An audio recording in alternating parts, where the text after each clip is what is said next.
नमस्कार विद्यार्थी मित्रांनो, आज तुम्हाला बॅनर दिसत असेल मागे. परत एकदा आपल्या एका विद्यार्थ्याची, आपल्या एका मित्राची BSF SSC GD अंतर्गत BSF या पदावरती त्याने गवसणी त्या ठिकाणी घातली. त्याचं पूर्ण नाव जर बघितलं तर अमोल गावडे त्या ठिकाणी आहे.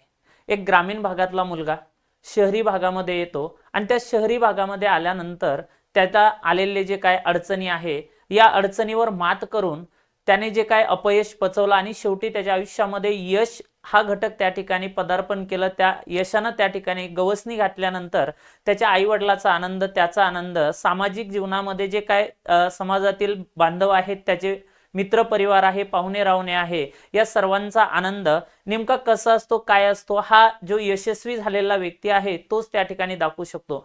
अपयश ही यशाची पहिली पायरी आहे. अपयश आल्यानंतर एकही साथीदार राहत नाही, पण यश आल्यानंतर खूप सारे साथीदार त्या ठिकाणी माणसाच्या आयुष्यामध्ये राहतात.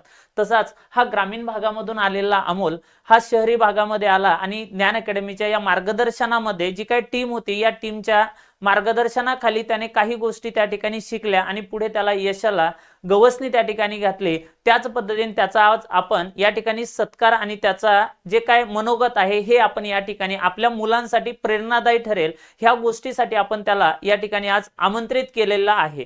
मग सर्वात अगोदर प्रथमतः त्याला आणि त्याच्या आई वडिलाला या ठिकाणी मी खूप खूप शुभेच्छा त्या ठिकाणी आपल्या ज्ञान परिवारातर्फे, आमच्या संपूर्ण टीम तर्फे आणि ऑनलाईन प्लॅटफॉर्म तर्फे त्याला शुभेच्छा देतोय आणि त्याला आपल्या ज्ञान अकॅडमीच्या या ऑनलाईन प्लॅटफॉर्मवर त्याला आमंत्रित करतो. त्याचा आपण आदरातिथ्य, मान सन्मान आणि जी शाळ श्रीफल हार घालून त्याचं आपण स्वागत करूया. चल अमोल.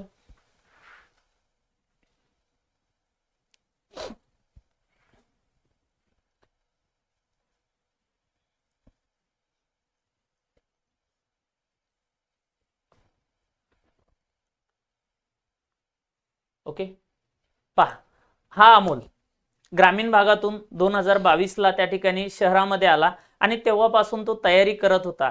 आणि तयारी करत असताना जेव्हापासून तो माझ्यासोबत असेल, बाकी आमच्या टीम सोबत असेल, साबळे सर असेल, नारायण सर असेल किंवा इतर जे काय त्याचे मार्गदर्शक होते, कारण मार्गदर्शक हा शेवटच्या क्षणापर्यंत वेगवेगळा बदलत असतो. मग त्यामध्ये आपण पाहिलं तर जन्म देणारी आई असते, त्यानंतर पिता असतात, हे दोन घटक मूळ आहेत. त्यानंतर त्याच्या पहिल्या वर्गातील शिक्षक किंवा बालवाडीतील मॅडम असेल आणि त्याचे सवंगडी असेल, म्हणजे असा प्रवास करत करत 10वी पर्यंत, 12वी पर्यंत आणि त्यानंतर पुढे आल्यानंतर त्याचे जे काही मार्गदर्शक ठरले या संपूर्ण मार्गदर्शकांचं यश त्या ठिकाणी त्याला मिळालं आणि त्याचे जे काही मेहनत आहे ही या ठिकाणी आली. प्रथमतः त्याला आपण त्याचा पूर्ण परिचय त्या ठिकाणी घेऊ आणि नंतर आपल्या मुलाखतीला किंवा आपल्या ज्या मनोगताला त्या ठिकाणी आपण सुरुवात करूया. चला.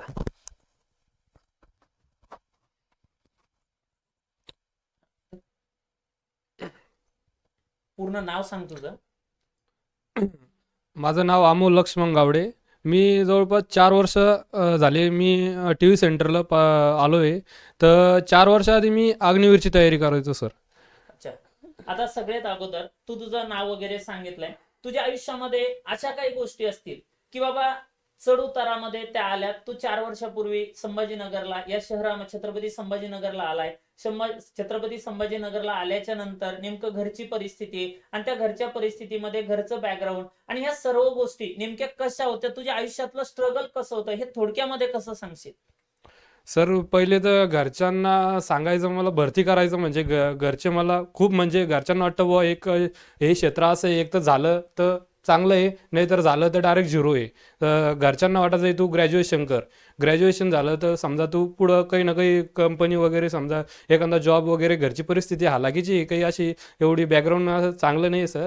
पण मग घरच्यांना वाटे बुवा तू एक जॉबला म्हणजे मॅच्युअर होऊन जाय लवकर. भरतीचं क्षेत्रात कसं आहे सर, गावात बी खूप खूप मुलं भरतीच तयारी करतात. जवळपास पोलीस भरती 26-27 वर्ष लोक काही सक्सेस हाती लागलेलं नव्हतं. तर घरच्यांना ते वाटे, फक्त घरच्यांना वाटे बाबा याचं एज म्हणजे निघून नाही जावं फक्त भरतीच्यात. घरचे मला म्हणजे दररोज विचारायचे बाबा आलं का कुठं, काही आलं का. तरी घरच्यांना मी म्हणजे चांगलं याच्याबद्दल बोलत असताना मला घरचे एवढंच रोजच्या रोज बाबा बोलायचे, आता होतंय का यावेळेस, का होत नाही, एवढं सांग फक्त बाबा, असं पुढचा मार्ग आम्हाला काढायला. सगळ्यात महत्वाची गोष्ट, एक गोष्ट लक्षात घ्या मित्रांनो, एक गोष्ट ध्यानात ठेवा. घरच्यांना एकच काळजी असते की आपल्या बाळानं, आपल्या मुलानं काय झालं पाहिजे, सेटल झालं पाहिजे. त्याच्या आयुष्यामध्ये त्याच गोष्टी घडल्या. आईची आणि वडिलांची ती काळजी असते. आता ती काळजी त्यांची जरी असेल, पण जे काय समाजामध्ये जे काय आपल्या शेजारी असेल, पाजारी असेल, पाहुणे रावणे असेल, त्यांचा एक प्रश्न असतो. वय जसं जसं वाढत जातं तसे तसे प्रश्न उपस्थित होत जातात. एकदा मुलगा सेटल झाला म्हणजे त्यांचं आयुष्य, कारण त्याला सांगितलं की बाबा ग्रॅज्युएशन कर. ग्रॅज्युएशन करून करणार काय आहे, तर घरच्यांचा प्रश्न होता की तू एक कुठंतरी जॉब वगैरे करशील. पण तो जॉब एक सेटल म्हणून त्या ठिकाणी नाही, तो काही काळासाठी आहे, थोड्या दिवसासाठी आहे. पण जी काय आपण तयारी करत असतो ती आयुष्यासाठी असते. मग ज्या वेळेस आपण 10वी पर्यंत 12वी पर्यंत ज्यावेळेस शिक्षण घेतो, त्यावेळेस आपल्याला 12 वर्ष त्या ठिकाणी देत असतो. आणि या स्पर्धा परीक्षेमध्ये आल्याच्या नंतर हा मोठा समुद्र आहे. या समुद्रामधला एक लोटाभर पाणी तुम्हाला काढायचं आहे. पण ते लोटाभर पाणी नेमकं काढायचंय कोणतं, तर हे त्या ज्यावेळेस कळतं त्यावेळेस त्या गोष्टीसाठी थोडा वेळ त्या ठिकाणी द्यावा लागतो. आणि तो वेळ त्यानं दिला आणि त्याला घरच्यांनी सपोर्ट केला. आता सगळ्यात अगोदर ज्या वेळेस त्याला सपोर्ट करायला नेमकं कोण कोण होतं, त्याला मार्ग दाखवणारे कोण कोण, तुझ्या आयुष्यामध्ये असा कोणी आहे की बाबा तुला सर्वात अगोदर मार्ग दिला, त्यानंतर पाठिंबा दिला. कुठंतरी अपयश आलं, अग्निवीरची तयारी करतोय त्यामध्ये सुद्धा सिलेक्शन झालं नाही, सोबतच्या मित्राचं सिलेक्शन झालं. खूप सारे मित्र होते, त्यांचं अग्निवीर मध्ये झालं, कोणी पोलीस डिपार्टमेंट मध्ये झालं. पण त्याने एक मोठं त्याचा एक उद्देश त्याने ठेवला होता की मला जायचंय तर जीडी मध्ये जायचंय, एसएससी जीडी मध्येच त्या ठिकाणी पोस्ट मिळवायची आहे. आणि नेमका काय त्याच्यातला आयुष्यातला क्षण मी तुम्हाला सांगणार आहे. पण त्या अगोदर त्याला नेमकं मार्गदर्शक किंवा मार्ग दाखवला, किंवा कोणी कोणी त्याला मदत केली, किंवा कोणी कोणी नाकारलं त्यांचे नावं नको घेऊ, ज्यांना डिवचलं त्यांचेही नको घेऊ. कारण जो दे उसकाही भला, जो ना दे उसकाही भला. म्हणजे ज्यानं मदत केली त्याचंही चांगलं हो, ज्यानं नाही मदत केली, ज्यानं त्रास दिला त्याचं त्याच्यापेक्षाही चांगलं हो, अशी आपली प्रवृत्ती त्या ठिकाणी असली पाहिजे. तर सगळ्यात पहिले माझी म्हणजे माझी आई खूप हा सपोर्टिव्ह. हा म्हणजे पप्पा विचारायचे म्हणजे बाबा रोज पप्पाला अशी काळजी वाटायची बाबा पोरग करतं काय, नेमकं टीव्ही सेंटरला हा झाले 4 वर्ष झाले, नेमकं करतंय काय. पण आई माझी एवढी सपोर्टिव्ह, बघ कोणत्या गोष्टीत मला एवढं पाठीशी घालायचं, कारण तिला माहित होतं पोरग कुठं गेलं तर माझं पोरग वाया जाणार नाही, एवढा माझ्या आईचा माझा विश्वास होता. म्हणजे मी कुठं बी चाललो आईला फक्त मी म्हणजे छोटीतली छोटी गोष्ट म्हणजे जी आपण फ्रेंडला कसं सांगतो हा तसं मी छोटीची छोटी गोष्ट माझ्या आईला मी माझ्या शेअर करायचं, बा मम्मी असं आहे, मम्मी तसं आहे. माझी मम्मीला असा विश्वास होता की पोरग एक ना एक दिवस आपलं पैशाचं चीज ना करणारच आहे. म्हणजे हा माझी आई म्हणजे जवळच्या म्हणजे महासेतू केंद्र असतं ना, तिथे हा पैसे टाकायला जाते ना. तर आई म्हणजे मी आता या दिवसात थोडेफार मला मेडिकल त्याचा खूप खर्च लागलेला आहे. तरी ते मला असं लाज वाटत ते आरोग्य सेतूवाला पहिले माझ्याकडे क्लास घ्यायचा सर पहिले हा म्हणजे हा आजी. पण ते माझे सर असल्यामुळे मला लाज वाटत बाबा आपण त्याच्याकडे जाते, मम्मी रोज पैसे टाकते व ते सर असं वाटतं त्यांना काही उडवतोय का पैसे. हा हा मला थोडं स्वतःची लाज वाटू लागली. मी थोडंफार मम्मीला सांगायचं बाबा म्हणजे जास्त एवढं लोड नको घ्यायचो तू, फक्त म्हणजे ताण नको घेऊ, पैसा कुठं तो 1 रुपयाचं हे होणार नाही. त्याच्यामुळं माझ्या आईनं माझा खूप सपोर्ट केला. आणि वडिलांचा तर म्हणजे वडील फक्त एक फोन लावा की काहीच नव्हता त्रास, म्हणजे वडिलांना मी त्रासच दिला नाही बाबा हा पैसे टाका का काय करा हे करा. सगळा जीव काय ते माझा खर्च माझ्या आईने उचलला माझा म्हणजे. आणि माझी आई म्हणजे वडिलांना सांगायचे बाबा याला मी 4,000 टाकले, आज 5,000 टाकले. माझे वडील माझे तुला जेवढं टाकायचं तेवढं कर, सपोर्ट कर, फक्त त्याला शिकवायचं आपल्याला. पहा, ह्या गोष्टी महत्वाच्या आहे. ही सर्वात पहिली पायरी आहे. जर घरचे जर आपल्या सपोर्टला असेल तर बाकी जग सारं विरोधात गेलं तरी चालेल. पण आई वडील जर सोबत असेल ना, तर तुम्ही सारं जग जिंकू शकता. नाही तर आई काय, स्वामी तिन्ही जगाचा आई विना भिकारी अशी गोष्ट आहे. बाप हे काय आहे, झाकण आहे घराचं, पण घरामध्ये जी आई आहे ही आई सर्व गोष्टी त्या ठिकाणी हँडल करते. आणि मुलाला जो सपोर्ट केला त्याचं एक वाक्य मला आवडलं की बाबा आईनं जे काय पैसा दिला किंवा ज्या गोष्टी दिल्या, तू कितीही दिला असेल तर तुझा एकही रुपया मी वायाला घालवलेला नाही किंवा वाया घालवणार नाही. हा शब्द त्या ठिकाणी आहे. कारण खूप साऱ्या गोष्टी आपण पाहतो की घरीहून नेमका कोणत्या कोणत्या कारणावरून पैसे घेतले जातात आणि ते पैसे उडवल्या जातात. कारण त्याला त्या कष्टाचं चीज माहित आहे. ग्रामीण भागामध्ये राहतोय, कुठंतरी कापूस वेचायला जाणे असेल, शेतीत काम करायला जाणे असेल, सोयाबीनची सुगी असेल, किंवा इतर वेगवेगळे कामं त्या ठिकाणी करावे लागतात. आणि त्यातून रुपया रुपया जोडवून त्याला महिन्याचे 4,000 5,000, आणि मेडिकलच्या कालावधीमध्ये या शहराला जाय, त्या शहराला जाय, या ग्राउंडला जाय, पेपरला जाय, त्यावेळेस पैशाची जी काय उणीव भासत असते तेवढी उणीव ती आई त्या ठिकाणी देत होते. पण शेवटी अशी एक वेळ येते की स्वतःच्या मनालाही सुद्धा काय वाटायला लागते, लाज वाटायला लागते, मी किती दिवस पैसा मागू. पण शेवटी काय करणार हा पण प्रश्नचिन्ह त्या ठिकाणी उभं राहतं. आणि त्याचं जे काय आईनं जे गोष्टी केल्यात, वडिलांनी साथ दिली किंवा वडिलांनी त्या ठिकाणी साथ का दिली? कारण पूर्णपणे विश्वास होता. कारण वडील लय खतरनाक असतात. कारण गाणं एक आलेलं आहे, बाप तो बाप रहेगा. कारण पोरग काय करतं हे वडिलाला पुरेपूर माहित असते, पण ज्या वेळेस वेळ येते, टाइम येते, त्यावेळेसच वडील बोलत असतात. वडील एकदा बोलले की विषय संपला. कारण ते शेवटचं अंतिम न्यायालय त्या ठिकाणी आहे. आई मुलाची नेहमी काय करत असते? पाठराखण करत असते. आणि याच्यामध्ये छत्रपती संभाजीनगरला आल्याच्या नंतर तुला जे जे काय अडचणी आल्या किंवा जे काय मार्ग दाखवले गेले किंवा जे काही शिक्षक लोक असतील किंवा इतर मित्र परिवार असतील, यांचा तुला काय अनुभव आला? सुरुवातीला जवळपास 4 वर्ष आधी आलो ना, तेव्हा मला म्हणजे असं वाटत बा पोलीस भरती करावं का अग्निवीर करावं का, असं म्हणजे एक माझं मन विस्कटलेलं बा जसं की. पण मग मी साबळे सर म्हणजे मॅथ शिकवायचे पहिले, सर तुम्ही जी के शिकवायचे हा. हा. हे मी म्हणजे अग्निवीरचं पहिल्यापासून आपल्याला आवड देश सेवा करायची सर. पण मग साबळे सरकडून सगळं बेसिक म्हणजे कम्प्लीट करून घेतलं बा मॅथ. आणि जी के तुम्ही शिकवायचे, सायन्स वगैरे असं शिकवायचे. त्याच्यामुळं मला खूप सपोर्ट झाला. म्हणजे मग नंतर मला त्या खूप अडचणी कुठं गवसल्यानी बुवा, जसं बुवा अडचणी नाही आल्यानंतर बुवा आपण जरा अजून आधी बेसिक कम्प्लीट झालं, मग माझं डीप लेवलला बुवा जसं काही अडचण नाही आल्यामुळं. त्याच्यामुळे तुमचे बी खूप खूप अभिनंदन. म्हणजे सर हे मला तुम्ही मार्ग दाखवला, त्याच्यामुळं मी तुमचे खूप धन्यवाद करतो सर. सगळ्यात महत्वाची गोष्ट, मूळ बेस जो आहे, मूळ जो पाया आहे. कारण बिल्डिंग बांधायची असेल तर तिचा पाया मजबूत असावा लागतो. आणि ज्यावेळेस पाया मजबूत होतो, त्याच्यावर तुम्ही ताळावर ताळ कितीही चढवले तर त्या पाया डगमगला नाही, तर वरची बिल्डिंग त्या ठिकाणी सपोर्टला राहते. मूळ त्याचा बेस जो आहे तो त्या ठिकाणी पक्का झाला. आणि पक्का झाल्याच्या नंतर कालांतराने त्याला ज्या गोष्टी ऍडव्हान्स मध्ये पाहिजे होत्या, ज्या उच्च लेवलच्या पाहिजे होत्या, त्या गोष्टी आमच्याकडून नाही मिळू शकल्या.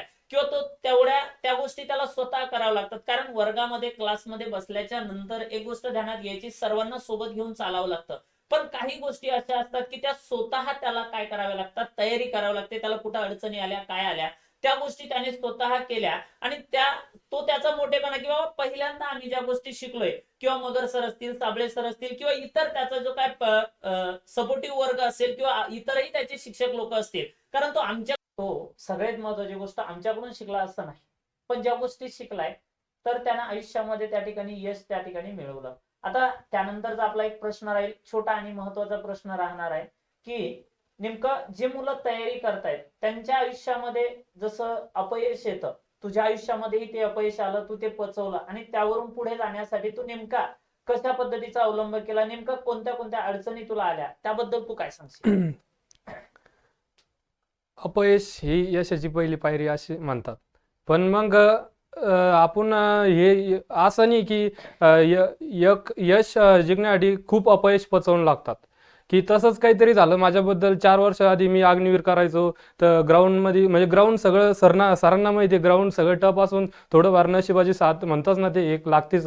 तेव्हा ग्राउंड अनक्वालिफाय, तेव्हा घरच्यांना म्हणजे खूप त्रास झाला माझ्या. बुवा एवढं होऊन जर पोरगं डिस्क्वालिफाय होत असेल तर मग भरता यायचं खूप जसं किचकट झालंय काय. पण मग घरच्यांना बुवा म्हणलं मी, अजून मला खूप वर द्या तुम्ही. घरचे तरी म्हणायचे कर तू फक्त प्रयत्न कर चांगले. पण घरच्यांना लाज वाटायची पैसे मागण्यासाठी. मी डीमार्टला जॉब केला 5-6 महिने. पण मग जीडीची ॲड पडली, मग मी जॉब सोडून दिला सर. तर डबल 5-6 महिने तयारी केली जीडीची, पेपर क्वालिफाय झालो सर. तर माझे सहकारी मित्र म्हणजे शुभम मगर झाले वगैरे, विशाल पारेकर, हे 5-6 जण माझे, आम्ही एकच बॅचचे. म्हणजे की बुवा तयारी संघच करायचो, संघच पळायचो. सुदाम झालं, हे झालं. आम्ही सगळे ग्राउंडला गेलो. त्याच्यातले फक्त सुदाम आणि शुभम मगर हे बुवा क्वालिफाय झाले. आम्ही चेस्टमध्ये कटलो, पण मग मी हारलो नाही बुवा तिथून. बुवा आपण इथवर येऊ शकतो, तर अजून पुढे जाऊ शकतो, असा माझ्यात आत्मविश्वास होता सर. की बुवा ह्यो आत्मविश्वास आपण खचू देणार नाही, ही माझ्यात एवढी हे धमक होती सर. तर मग मी पुढचा बी तयारीला लागलो. तर पेपर चांगला गेला, स्कोअर चांगला आला. मग ग्राउंडची तयारी सोबत करायचो म्हणजे तर मग थोडंफार मी आधीच मेडिकलसाठी खूप आग्रह या ठिकाणी प्री मेडिकल करून घेतलं. म्हणजे बुवा असं आपल्याला बुवा हारण्याची भीती, म्हणजे असं वाटायचं बुवा आपण कुठं आता एवढा जवळ आलोय, फक्त कुठं हारायला नाही पाहिजेत बुवा याच्या पुढं. तर फक्त माझं एवढंच म्हणणं आहे की फक्त स्वतःत आत्मविश्वास ठेवा, आपण कोणती गोष्ट साध्य करू शकतो, हेच माझं म्हणणं आहे फक्त.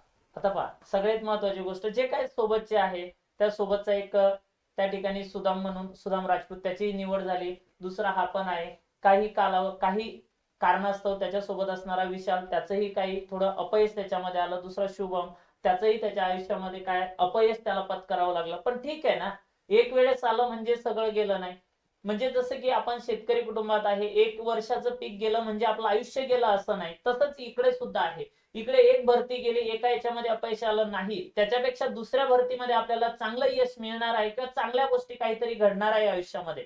मग ज्या गेल्या त्या जाऊ द्यायच्या, पण येणाऱ्याचा विचार आपल्याला त्या ठिकाणी करावा लागत असतो आणि त्याच पद्धतीने त्यानं त्या गोष्टी केल्या. आता जसं की काही मुलं काय करतात, पोलीस भरतीची तयारी करतात, त्याचसोबत जीडीची तयारी करतात आणि कुणी म्हणते की नाही मग मी सरळ सेवेची तयारी करतो. या सगळ्याचे कॉम्बिनेशन त्या ठिकाणी होऊ शकतं काय? तुझं मत काय आहे? किंवा तू ज्या गोष्टी केल्यात, कारण तू मागच्या भरतीमध्ये पोलीस भरतीमध्ये उतरला नाही, तू अग्निवीर केली, अग्निवीर नंतर तू जीडीची तयारी त्या ठिकाणी केली आणि जी पोलीस भरती झाली त्यामध्ये तू उतरला नाही किंवा त्या ठिकाणी तू फॉर्म भरला नाही, तू पेपर दिला नाही, तू फक्त एक टार्गेट फिक्स केलं आणि त्या टार्गेट नुसार तू चालला, म्हणजे तुला शेवटी तुझं यश तुला मिळालं. किंवा नेमकं करावं काय? किंवा जे मुलं असे संभ्रमात आहे की काही जण सांगताना सांगतात की बाबा ही आपली बॅच करा, ही बॅच केली म्हणजे तुम्ही सगळे विषय कंप्लीट करू शकता आणि कोणत्याही परीक्षेला क्वालिफाय होऊ शकता. एक गोष्ट ध्यानात ठेवा, जर शेतकऱ्याला मुगाची पेरणी करायची असेल तर त्याला ती त्याचा कालावधीमध्ये पेरावं लागतं. त्याला सोयाबीन पेरायची असेल त्याला कालावधीमध्ये पेरावं लागतं. मुगाचं पीक पेरायचं असताना त्याला जमिनीमध्ये कमी प्रमाणामध्ये त्याचं जे काय आहे ते बियाणं टाकावं लागतं. सोयाबीनचं जास्त प्रमाणामध्ये, कपाशी त्यापेक्षाही कमी प्रमाणात आहे. असे वेगवेगळे. तसंच या स्पर्धा परीक्षेमध्ये सुद्धा आहे. तर याबद्दल तुझं काय मत असेल? सर पोलीस भरती मी जवळपास 2-3 पोलीस भरत्या गेल्या माझ्या हातातून. म्हणजे माझं उतरायची इच्छाच नव्हती. म्हणजे बुवा मी एकच ध्येय धरून चाललो होतो. माझं फक्त मला करायची तर बुवा एस-एस-सी जी-डीच करायची. त्याच्या थ्रू मला देशसेवा करायची. मला हेच फक्त माझं एक ध्येय होतं सर.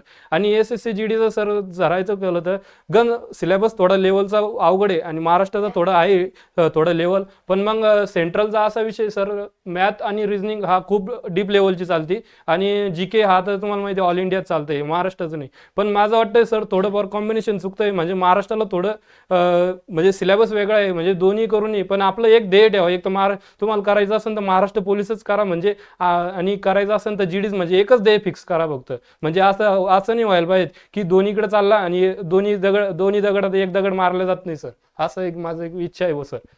सगळ्यात महत्वाचे, दोन्ही तबले वाजू नका. तबला एकच वाजवा म्हणजे तो चांगल्या प्रकारे वाजेल. नाही तर इकडेही तबल्यावर हात आणि तिकडेही तबल्यावर हात आणि दोन्ही तबले निघून जायचे, अशी परिस्थिती आपली त्या ठिकाणी होता कामा नये. अशा गोष्टी त्या ठिकाणी आहे. आणि सर्वात महत्वाची गोष्ट की बाबा आयुष्यामध्ये ज्या काही गोष्टी आल्या त्या गोष्टी पचवण्याचा प्रयत्न त्या ठिकाणी करा आणि त्याच्यावरती मात करण्याचा प्रयत्न करा. तुला अमोल येणाऱ्या पुढील आयुष्यासाठी, पुढील तुझ्या कार्यासाठी खूप खूप शुभेच्छा. तुझ्या आई वडिलांनाही शुभेच्छा, त्या ठिकाणी तुझ्या मार्गदर्शकांनाही शुभेच्छा. आणि तू या ठिकाणी आला आणि मुलांना जे काय मोलाचं मार्गदर्शन दिलंय आणि तुझ्या आयुष्यामधले जे काय चांगल्या गोष्टी असतील, वाईट गोष्टी असतील, तुला ज्यांनी मदत केली नाही केली, या सर्वांचे या ठिकाणी तुझ्या आयुष्यामध्ये आले त्यांचे आभार त्या ठिकाणी मानतो. आणि तू आपल्या ज्ञान अकॅडमीच्या ऑनलाईन प्लॅटफॉर्मला तुझी भेट दिली, त्या गोष्टी सांगितल्या, त्याबद्दलही तुझे आमच्या ज्ञान अकॅडमी तर्फे आभार मानतो आणि तुला पुढील आयुष्यासाठी शुभेच्छा देतो. आणि या ठिकाणी आपण थांबूया. जय हिंद.